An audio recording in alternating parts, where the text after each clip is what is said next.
Tidurlah saya berbantalkan ransel, tidur. Pas sedang tidur itu masuk air. Itulah direkam mereka. Mahasiswa ini pun kurang ajar juga. Direkam mereka dari belakang, dimasukkannya ke YouTube. Ditonton orang. Ustadz, akhirnya banyaklah komen di bawah. Ada yang mengirim gambar caption orang menangis. Betapa tulusnya engkau, Ustadz. Ada pula komen di bawah, memang inilah Ustadz yang sesungguhnya. Ada pula komen di bawah, jadikan aku yang kedua, Ustadz. Anak raja memakai katun. Katun dipakai di tepi tingkap. Saya tidak menyiapkan pantun, tapi karena ada mesti dijawab. Jadi saya ini ustadz yang ceramah dari kampung ke kampung. Dari Pekanbaru naik mobil 5 jam ke kabupaten. Dari tepi kampung itu kami tinggalkan kendaraan, kami pun naik sampan 7 jam ke dalam hutan untuk menyampaikan dakwah Islam. Kenapa lama sampai 7 jam? Karena serba salah. Kalau airnya banjir, arusnya deras. Kalau airnya surut, sampan ini mesinnya tidak bisa ke dalam. Karena sungainya sungai batu. Jadi kalau mesin itu diturunkan, pecah kipasnya. Jadi lama saya termenung. Sudah bolak-balik tak nampak solusinya. Saya berpikir akan ada sampan perahu, kita duduk, baling-balingnya tidak di bawah, tapi cukup dengan kipas saja di belakang, macam film-film anaconda di sungai Amazon. Lama saya terpikir, karena kalau tetap pakai cara lama ini 7 jam masuk ke dalam, capek, lelah, habis tenaga. Lama saya duduk di atas batu di tepi sungai. Kalaulah ada yang bisa membuat sampan di belakangnya pakai, rupanya pikiran saya itu dikabulkan Allah, disampaikan saya ke Politeknik Sriwijaya. Tadi kata Pak Direktur, di sini tidak sama macam kampus lain, Ustaz. Kampus lain itu satu lokal bisa 50 orang, karena ilmunya tidak pakai praktek, di kertas saja. Di sini 25 orang. Masa 25 orang itu tak ada yang bisa membuatkan saya satu sampan pakai kipas di belakang? Siap? Saya bermimpi, orang yang tak pernah bermimpi, maka dia tidak akan pernah melihat mimpi menjadi kenyataan. Mimpi saya insya Allah diwujudkan Allah Subhanahu wa ta'ala. Sampai satu saat nanti duduk saya di sampan itu dengan anak alumni Politeknik Sriwijaya, sehingga tak naik turun kami lagi ke dalam sungai, cukup macam masuk. Awal saya masuk ke hutan ini yang ngajak mahasiswa juga. Assalamualaikum Ustaz. Waalaikumsalam. Kami kemarin KKN ke dalam hutan, kami ingin bawa Ustaz. Oke, saya kalau mahasiswa yang bawa saya semangat. Karena dengan mahasiswa ini mudah kita balik. Beda kalau ceramah di panti jompo.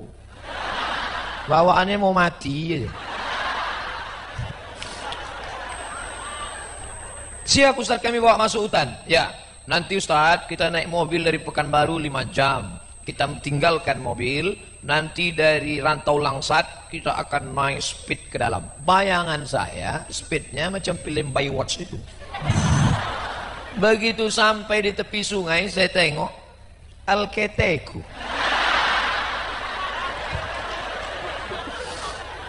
Turunlah kami di sampan kecil, isinya cuma 5 orang, mesin kecil.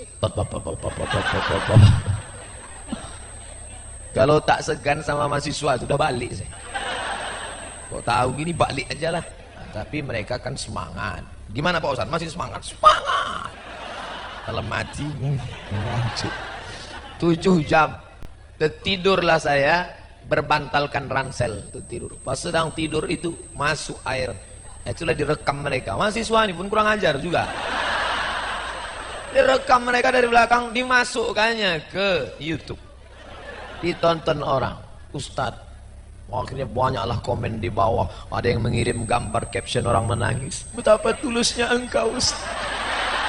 Ada pula komen di bawah, memang inilah Ustadz yang sesungguhnya. Ada pula komen di bawah, jadikan aku yang kedua, Ustadz. Dah, Jadi masalah saya yang pertama, bahwa saya ingin perahu yang tidak pakai kipas di bawah, tak terkendala banjir bandang, tak terkendala air surut, mau perahunya itu mau hujan mau apa tetap ada, insya Allah diselesaikan oleh Politeknik Sriwijaya. Yang tepuk tangan dulu, sampan belum jadi. Cepat kali tepuk tangan. Sampailah kami ke kampung namanya Air Bomban. Sampai di Air Bomban, naik ke atas, musola di atas, sungai di bawah. Yang jadi masalah, tidak ada WC di atas. Kalau kebelet mesti ke bawah. Saya tidak apa-apa, jalan itu insya Allah. Yang jadi masalah jam 4 malam. Di hutan itu saya dengar suara. Saya tanya, Pak Imam, ya, suara apa tuh Pak Imam? Harimau katanya. Terpikir lagi otak saya, gimana caranya air sungai ini dinaikkan ke atas tanpa mesin? Karena di situ banyak air terjun kecil. Siapa yang bisa menyelesaikan ini? Politeknik Sriwijaya. Dengan ilmu teknik kalian buat, entah apalah namanya, aku pun tak tahu, supaya air terjun tenaganya itu, entah kalian bendung entah apa, naik air ke atas tanpa harus turun kami berwudu ke bawah. Pikirkan itu. Nah, udah berapa yang saya request? 2. 1, sampai sampan pakai kipas di belakang. Yang kedua, menaikkan air bawah ke atas. Selama ini kalian kan tahunya cuman menurunkan air dari atas ke bawah. Air kencing. Ini macam mana menaikkan yang di bawah ini naik ke atas, sehingga bisalah mereka berwudu, kemudian WC, toilet, sampah turun ke bawah. Bayangkan yang tua-tua di kampung tuh menggigil dia mau turun. Ya kalau sampai ke bawah, kalau terguling jatuh. 3. Kami bawa batu senter, cuman 2 jam dipakai habis soak. Kalau dibelikan mereka mesin, maka mesin itu kan pakai solar. Membeli solarnya 7 jam, habis dari jalan. Sedangkan ada teknik yang canggih menggunakan cahaya matahari. Siapa lagi yang bisa membuat? Ahli teknik Sriwijaya. Memang berapa tahun udah saya berdoa, hari inilah dikabulkan Allah. Wahai Politeknik Sriwijaya, aku tak pernah mencari engkau, kau pun tak pernah mencari aku, Allah mempertemukan kita. Naik sampan, disediakan Politeknik Sriwijaya. Air naik ke atas, Politeknik Sriwijaya. Terang benderang. Ada di YouTube itu, saya ceramah gelap. Ceramah di tengah gelap. Assalamualaikum. Kenapa begitu, Pak? Cemana Ustaz rasanya ceramah di tengah gelap? Macam menceramahi hantu. Rasa-rasanya yang di depan itu zombie, Roro Kidul, kuntilanak, genderuwo, tuyul. Gelap. Cobalah kalau ada yang satu. Sekarang terlalu banyak yang mencaci maki. Kenapa Pemda tidak membuat? Kenapa tidak cair APBD? Kenapa anggota dewan? Kita kalau banyak caci maki, orang sakit hati, betul? Saya, kalian tengok komen-komen di YouTube, banyak yang caci maki saya kan. Padahal belum ada saya maki-maki. Belum ada saya maki. Tengok nanti saya maki, baru dia tahu. Yang keempat, seminggu saya di dalam, lost contact. Tak ada hubungan sama Pekanbaru sama sekali. Begitu sampai di dalam mau ngasih tahu aku sudah sampai, buka HP, no signal. Saya tanya, gimana caranya di sini? Oh, ada Ustadz, kata dia. Apa itu? Ada di sana tiang. Namanya pokok kayu tualang di atas bukit. Naik ke atas bukit, satu tiang kayu tualang naik ke atas. Yang bisa memanjat kayu itu satu orang. Nanti HP itu dibawa sampai ke atas, digini-ginikan. Ada signal. Barulah masuk, SMS masuk. Yang jadi masalah, yang memanjat ini tak pandai membaca. Kan payah itu. Naik dia ke atas, berbunyi, titik, masuk. Dia tak tahu entah apa isinya. Jadi 7 hari memang tak ada sama sekali. Memang rasa balik ke zaman batu. Siapalah yang bisa membuatkan tiang tower di atas? Politeknik Sriwijaya. Sudah berapa pesan request saya? Ini makin lama ceramah ini makin banyak ini. Sampan pakai kipas, sudah air naik ke atas, sudah lampu terang benderang supaya bisa orang sholat ceramah pakai suara sound system, sudah komunikasi bisa lancar ngasih tahu di rumah bahwa bantuan sudah sampai, sudah. Yang paling menyakitkan selama 7 hari itu tak bisa update status. Padahal alamnya begitu indah. Coba kalau bisa streaming waktu mandi-mandi di Sungai Batu tuh, kan kita pacakkan kamera di situ. Nah, mandilah kita kan. Hai, jamaah. Apa mau dikata? Mandilah dalam hutan. Oleh sebab itu maka jangan lagi berpahaman. Kau kuliah di mana? Di Al Azhar Kairo, masuk surga. Kau kuliah di mana? Di Hadramaut Taman, masuk surga Yaman. Kuliah di mana? Di Madinah, masuk surga. Di mana? Politeknik, masuk neraka. Dari 4 sampel contoh request saya tadi, siapa yang sebenarnya berdakwah? Orang UIN atau Politeknik? Karena kebetulan orang Politeknik, tentu dia jawab Politeknik. Itulah yang disebut dengan sinergitas, bekerja sama.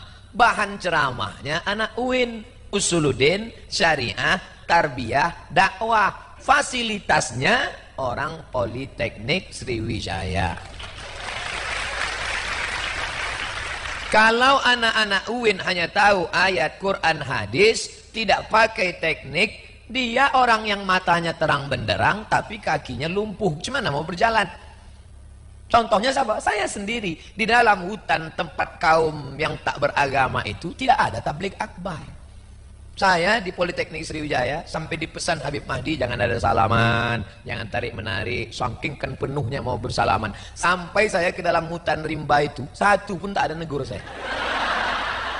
Sampai situ saja, diam aja semua, cuek aja mereka. Yang merokok nyantai merokok, tengok. Dalam mati saya. Yang kenal sama saya itu kan syaratnya 2. Pertama punya HP, kedua ada signal. Di sana HP tak ada, signal tak ada. Mana dia kenal? Tengoknya, siapa kurus ini kata dia. Artinya kami tak bisa berdakwah. Jangan sangka di dalam hutan saya bisa tabligh akbar. Mana bisa? Dipaksa mereka kumpul. Mana dia mau? Alhamdulillah bersama kami itu ada yang pandai budidaya lebah. Nah, jadi diajarkanlah mereka, Bapak Ibu tahu bagaimana cara budidaya lebah, nah, itulah diajarkan. Di sana tidak boleh meracun ikan. Ikan itu jangan disetrum, jangan diracun. Karena kalau diracun pakai tuba, pakai putas, jangankan ikannya, cucunya pun mati. Maka di sana mereka memancing. Diambil mereka bambu tebal, dikasih kaca di tengah. Diikat pakai karet, pasang. Lalu kemudian buat tembak dari kayu, pakai jari-jari sepeda, nembak. Saya ambil kaca itu saya pakai 2. Saya minta foto, Lara Croft. Jadi di dalam air yang jernih itu nampak bisa nembak. Bisa tak orang Politeknik membuatkan alatnya? 5 sudah alat. Kalau mereka yang orang di hutan cuman bisa buat 1 tembak, kalian buatlah sekali tembak 5 ikan itu mati. Bisa berpikir. Maka saya termasuk kurang setuju KKN 2 bulan dulu. Itu KKN 2 bulan, terus terang Bapak Menteri Pendidikan Nasional itu kurang tak ada. Pergi mereka KKN ke kampung, habis itu main-main poli, pacaran, balik hamil. Tak ada gunanya. Tak betul. Kalau memang mau praktek, buat dia di sana 6 bulan atau 1 tahun. Yang dari Fakultas Pertanian Universitas Sriwijaya Peternakan, ajarkan betul orang di hutan itu bagaimana ternak ikan, buat karamba. Adapun masalah tekniknya serahkan kepada ahlinya. Siapa lagi kalau bukan Politeknik Sriwijaya? Siap? 5 pesan tadi. Itu mesti kalian wujudkan itu. Nanti kalau pulang dari sini, siapa ceramah tadi? Mudah ingat nama saya. Qul huwallahu ahad, Allahus samad. Habib Mahdi sudah ngasih tahu, kata beliau tak perlu foto-foto, nanti habis acara yang ingin foto, foto jadi bawah itu. Ustaz Somad dengan Pak Direktur Politeknik sekalian. 5 pesan. Apa isi Ustaz Somad tadi? Apa isi ceramah Ustaz Somad tadi? 5. Apa yang 5 itu? Pertama, sampan pakai kipas. Yang kedua, air bawah naik ke atas. Yang ketiga, terangkan musola masjid dengan lampu cahaya matahari. Yang ketiga, yang keempat, orang pun heran, kenapa itu pula isi ceramah dia? Ternyata itulah yang akan menjadi amal mengalir. Selama sampan itu mereka pakai mengalir, maka buatlah sampan yang tak lapu-lapu. Kalian buat sampan, entah dari apa terserahlah. Kalian buat cahaya matahari itu yang tak mati-mati. Selama mereka sholat pakai lampu itu, teranglah kubur kalian di dalam. Jadi bukan berarti berislam itu bawaannya mati. Ini banyak orang salah paham. Alhamdulillah Pak Ustadz, dulu saya ini bandel Pak Ustadz, tapi setelah ngaji sama Ustadz Fulan, bawaan saya mau mati. Bukan begitu. Berislam adalah bagaimana memakmurkan dunia, bukan meninggalkan dunia. Karena doa yang diajarkan pada kita, Rabbana atina fid dunya. Bagaimana dunianya mau, akhiratnya mau selamat kalau dunianya marat-marit? Dan yang paling bisa mempermudah yang sulit, melancarkan yang macet, mempercepat yang lambat, tak lain tak bukan orang-orang politeknik.